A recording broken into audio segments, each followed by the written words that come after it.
नमस्कार, मैं प्रवीण और आप देख रहे हैं पब्लिक मीटर। दोस्तों, वीडियो में बात करेंगे कि अमेरिका की मीडिया में क्या खबर छपी जिसके बाद मुकेश अंबानी की कंपनी रिलायंस इंडस्ट्रीज को सफाई देनी पड़ी। और इस सफाई ने पीएम मोदी पर यह सवाल और बड़ा कर दिया है कि क्या ट्रंप के सामने भारत सरकार झुक गई है? क्या ट्रंप की धमकियों के सामने मोदी सरकार ने सरेंडर कर दिया है? यह सवाल खड़ा कर रहे विपक्षी नेता। और इस सफाई को लेकर देश के विपक्षी नेता यह भी कहते हैं कि ट्रंप के सामने पीएम मोदी चुप हैं और देश की बड़ी बड़ी कंपनियां अमेरिका के सामने अपनी सफाई देने को मजबूर हैं। किस बात को लेकर रिलायंस इंडस्ट्रीज ने सफाई दी है? अमेरिका की बड़ी मीडिया कंपनी फाइनेंस की खबरों के लिए मशहूर ब्लूमबर्ग ने आखिरकार क्या रिपोर्ट छापी जिसके बाद रिलायंस इंडस्ट्रीज की सफाई सामने आई है? पहले आपको अंबानी का चैनल क्या दिखाता है वो आपको दिखाते हैं। विश्लेषण सुनकर आपको हंसी आएगी, किस तरह से हर बात को मास्टर स्ट्रोक बताया जाता है। न्यूज 18 मुकेश अंबानी का चैनल है। पहले उसका खेल आपको बताते हैं कि अमीश देवगन अंबानी के चैनल के पर्दे पर क्या बकवास करते हैं, जिसे सुनकर थोड़ा बहुत दिमाग रखने वालों को हंसी आएगी कि कितना चापलूसी में गिरा जाएगा। क्या लिखा हेडलाइन आप देखिए, न्यूज 18 की हेडलाइन देखिए, बौखला गए Trump, mind game flow.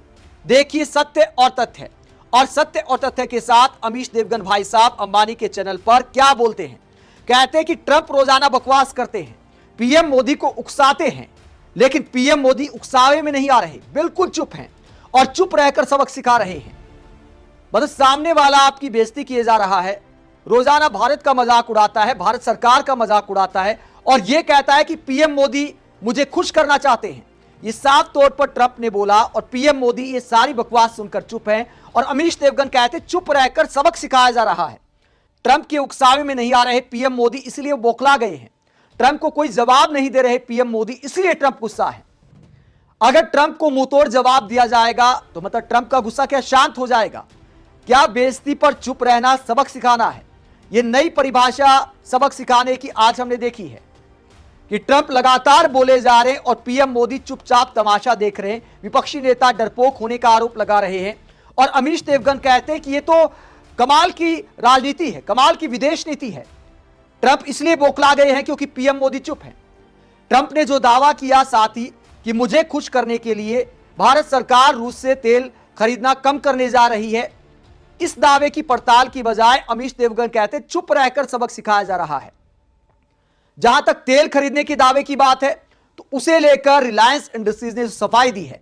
Ambani का चैनल जो दावा कर रहा है कि चुप रहकर सबक सिखाया जा रहा है, सबक सिखाया जा रहा है या अमेरिका ने जो मांग की थी उस पर काम किया जा रहा है, रिलायंस इंडस्ट्रीज की सफाई ये सवाल उठाती है। पहले आपको ब्लूमबर्ग की रिपोर्ट दिखाते हैं। फाइनेंस की खबरों के लिए मशहूर ब्लूमबर्ग की रिपोर्ट में आखिरकार क्या बताया गया है, ये रिपोर्ट आप देखिए। इस रिपोर्ट में क्या दावा किया गया? दावा किया गया है कि रशियन ऑयल से भरी शिप्स भारत में कहीं प्लांट पर जा रही हैं, यह दावा किया गया है इस रिपोर्ट में ब्लूमबर्ग की। और क्या लिखा गया है? कम से कम 3 तेल टैंकर जिनमें रूसी कच्चा तेल भरा हुआ है भारत के पश्चिमी तट पर स्थित रिलायंस इंडस्ट्रीज लिमिटेड के प्लांट को अपना अगला गंतव्य दिखा रहे हैं। यह स्थिति तब सामने आई है जब रिलायंस ने घरेलू उत्पादन के लिए कुछ रूसी तेल की खरीद फिर से शुरू की है। इन जहाजों में करीब 22 लाख बैरल यूराल्स ग्रेड का रूसी कच्चा तेल भरा हुआ है और डेटा एनालिसिस कंपनी कैपलर के मुताबिक ये खेप इस महीने की शुरुआत में पहुंच सकती है। ये टैंकर फिलहाल गुजरात के विशाल जामनगर रिफाइनरी कॉम्प्लेक्स को अपना गंतव्य दिखा रहे हैं। हालांकि कैपलर के अनुसार जहाजों के गंतव्य बदल भी सकते हैं क्योंकि कप्तान लाइव सिग्नल के जरिए मौजूदा लोकेशन और संभावित डिस्चार्ज पोर्ट की जानकारी भेजते रहते हैं। तो अमेरिकी मीडिया कंपनी ब्लूमबर्ग ने जब ये रिपोर्ट छापी और दावा किया कि रूस से भारी मात्रा में अब भी तेल खरीद रहा है भारत और रिलायंस की जो जामनगर में रिफाइनरी है वहां पर कच्चा तेल जा रहा है। अब इस रिपोर्ट के बाद रिलायंस की सफाई सामने आई है। रिलायंस ने क्या कहा है और छवि खराब करने का आरोप लगाया तो विपक्षी नेता और देश के पत्रकार बुद्धिजीवी मजाक उड़ा रहे। पहले आपको बताते कि रिलायंस की क्या सफाई सामने आई है। रिलायंस ने क्या कहा इस पूरे मुद्दे को लेकर? रिलायंस ने बाकायदा ट्वीट किया, पोस्ट किया और कहा, रूस से तेल खरीदने की खबर पर रिलायंस की तरफ से सफाई में कहा गया। ब्लूमबर्ग में प्रकाशित एक समाचार रिपोर्ट में दावा किया गया है कि रूसी तेल से लदे 3 जहाज रिलायंस इंडस्ट्रीज लिमिटेड की जामनगर रिफाइनरी की ओर जा रहे हैं। यह दावा पूरी तरह से गलत और भ्रामक है। रिलायंस इंडस्ट्रीज की जामनगर रिफाइनरी में पिछले लगभग 3 हफ्तों से किसी भी प्रकार का रूसी कच्चा तेल नहीं आया है। जनवरी महीने में किसी भी रूसी कच्चे तेल की डिलीवरी की कोई उम्मीद भी नहीं है। हमें इस बात का गहरा दुख है कि जो संस्थान खुद को निष्पक्ष और जिम्मेदार पत्रकारिता का अग्रदूत बताते हैं, उन्होंने जनवरी में रूसी तेल खरीदने से इनकार किए जाने संबंधी RIL के स्पष्ट खंडन को नजरअंदाज किया और एक गलत रिपोर्ट प्रकाशित की, जिससे हमारी छवि को नुकसान पहुंचा है। तो ब्लूमबर्ग की रिपोर्ट को झूठ बताया है रिलायंस ने। लेकिन दोस्तों यह समझ नहीं आया कि रूस से पहले तेल खरीदा जा रहा था। अब अगर कोई रिपोर्ट छपती है तो आप यह कह सकते हैं कि रिपोर्ट गलत है, हम रूस से तेल नहीं खरीद रहे हैं। लेकिन यह कहना कि हमारी छवि को नुकसान पहुंचा है, मतलब रूस से तेल खरीदना क्या कोई गुनाह है जिससे छवि को नुकसान पहुंचा है? जब पहले खरीदा गया है और भविष्य में भी खरीदा जा सकता है तो फिर छवि को नुकसान कैसे पहुंचता है? आप मीडिया रिपोर्ट का खंडन कर सकते हैं, लेकिन यह कहना कि छवि को नुकसान पहुंचा है, क्या रूस से तेल खरीदना कोई अपराध है? जबकि हम तो शान से कहते आए हैं कि भारत का जिसमें फायदा है हम उस नीति पर चलेंगे। भारत के बाजार का जिसमें फायदा है, भारत में तेल की जो डिमांड है उसको पूरा करने के लिए अगर रूस हमारी मदद कर रहा है, अगर सस्ता कच्चा तेल रूस ने हमें उपलब्ध कराया तो हम इसे अपने लिए जरूरी बताते आए हैं। अब यह कहना कि छवि को नुकसान पहुंचा है अपने आप में हास्यास्पद नजर आता है। यह दिखाता है कि अमेरिका के सामने क्या हम सफाई दे रहे हैं। इसे लेकर विपक्षी नेता क्या कहते हैं? जब रिलायंस की इस तरह की सफाई सामने आई तो सौरभ भारद्वाज क्या कहते हैं? रिलायंस की सफाई को लेकर आम आदमी पार्टी के नेता सौरभ भारद्वाज कहते हैं, राष्ट्रपति ट्रंप ठीक कह रहे थे, उनको खुश करने के लिए भारत ने रूस से तेल का आयात कम कर दिया है। कल से भाजपा ही चला रहे थे, हम ट्रंप से नहीं डरते। भारत रूस से अब और ज्यादा तेल आयात कर रहा है।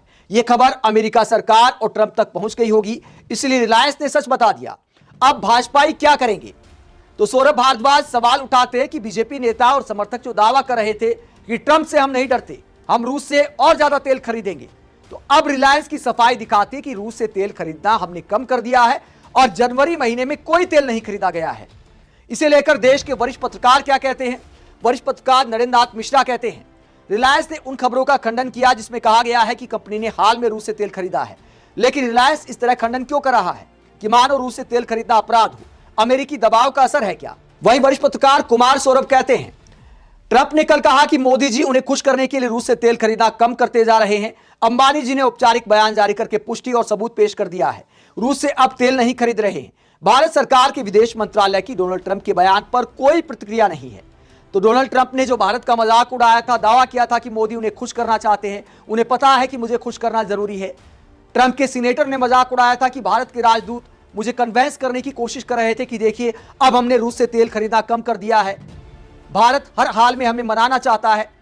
तो इस अंदाज में मीडिया के सामने भारत सरकार का उपहास उड़ाया, पीएम मोदी का मजाक उड़ाया और इस तरह दिखाया ट्रंप ने और उनके सीनेटर ने मानो भारत अमेरिका से फिर से नजदीक जाने के लिए गिड़गिड़ा रहा है। जब इस तरह की बयानबाजी की जा रही है और हमारी कंपनियां सफाई दे रही हैं कि देखिए हम रूस से कोई तेल नहीं खरीद रहे, झूठी खबर मत फैलाओ, हमारी छवि को नुकसान मत पहुंचाओ, तो आखिरकार ये चल क्या रहा है? किस बात का 56 इंच का सीना है? पूर्व प्रधानमंत्री मनमोहन सिंह का बीजेपी नेता इस बात को लेकर मजाक उड़ाया करते थे कि मनमोहन सिंह चुप रहते हैं, मुंहतोड़ जवाब नहीं देते। जो मीडिया एंकर मनमोहन सिंह की चुप्पी को कम बोलने को लेकर उनका मजाक उड़ाया करते थे, वही मीडिया एंकर अंबानी के चैनल के एंकर अमीश देवगन जैसे एंकर कहते हैं चुप रहकर सबक सिखाया जा रहा है। यानी पीएम मोदी ज्यादा बोले तब भी मास्टर स्ट्रोक है, पीएम मोदी चुप रहे अपमान पर तब भी मास्टर स्ट्रोक है। तो आखिरकार देश में चल क्या रहा है? और फिर कहा जा रहा है कि हम विश्वगुरु हैं, पीएम मोदी से पूछे बिना दुनिया में पत्ता नहीं हिलता। वेनेजुएला में इतना कुछ हो गया, दुनिया भर के नेताओं की प्रतिक्रिया सामने आई है। विपक्षी नेता कहते हैं पीएम मोदी चुप हैं, तो हम किस बात के विश्वगुरु हैं? ये विपक्षी नेता सवाल पूछ रहे हैं कि ट्रंप के सामने पीएम मोदी इतने बेबस क्यों नजर आ रहे हैं? देश के तमाम विपक्षी नेता जवाब देने की मांग कर रहे हैं। पिछले कुछ महीनों में जो एक आध ट्वीट सामने आया है वो तारीफ में ही सामने आया है, जबकि ट्रंप रोजाना मोदी सरकार पर शर्तें लगाते हैं, टैरिफ को लेकर मजाक उड़ाते हैं, रूसी तेल को लेकर तरह तरह के दावे करते हैं, युद्ध रुकवाने के दावे करते हैं और पीएम मोदी चुप हैं। आप इस चुप्पी को लेकर क्या सोचते हैं? और अंबानी की कंपनी की जो सफाई सामने आई है, क्या हमारी कंपनियों को, देश के बड़े उद्योगपतियों को इस तरह सफाई देनी चाहिए अमेरिकी दबाव में? कमेंट बॉक्स में अपनी राय जरूर दें, साथ ही चैनल को सब्सक्राइब भी करें। नमस्कार।